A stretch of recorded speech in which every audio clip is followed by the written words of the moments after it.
Bago na kita kay para ini sa tanan, dapat na naton kalimtan ng masakit nga inagyan. Kabiskan ano ang matabo, pure ka nga Ilonggong, nagabango nagabato, kag may pagbag-ong.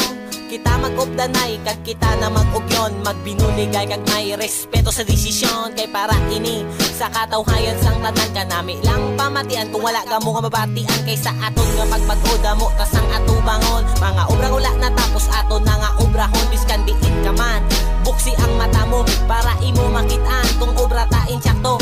Kung ano man ang problema, dapat naton nga puligan. Kung aton ini papayan, wala ina katapusan ng paghigugma.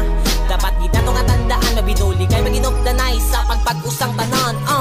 Nagabot na tiun nga kita magbago, hindi na tiun nga di na mag-ugyon. Ipahigugma, may respeto sa isa kag isahan. Mga Ilonggo, hindi na ang tiun sang pagbago. Nagabot ng tiun nga kita magbago,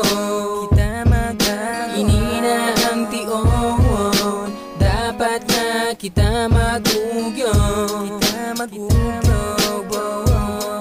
ini na ang tiyempo sang matadlong nga dalano.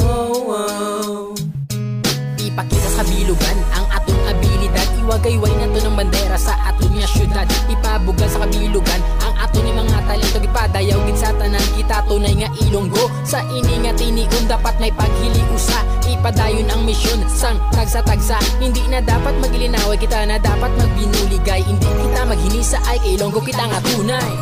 Nagabot na tiun nga kita magbago, hindi na tiun nga kita mag-ugyon. Ay pahigugma, may respeto sa isa kag isahan. Mga Ilonggo, hindi na ang tiun sang pagbago. Sabat sa aton nga mga problema, hindi na ang tiyon nga makabangon na kita. Ang Ilonggo kat Ilongga dapat na magbuligay, hindi ta pagdulaon. Ang atong paghigugmaan ay ang mga sugilanon, hindi ta na pagdibdibon. Mga malain nga butang ato na nangalikawon, kay ini na ang tiyon masinadyahon na ta. Ipakita ta sa ila nga Ilonggo kita, biskan diin ka man makatuga panalay tay sa dugo mo pinalanggaon ng Ilonggo. Biskan diin ka gapuyok, ipadayaw mo ang Ilonggo. Biskan diin ka man, ipakita mo nga kaya mo sa bilog nga kalibutan. Kay Ilonggo ka, kag Ilonggo man ako, kag ini na ang tion sang pagbago. Nagabot na tiun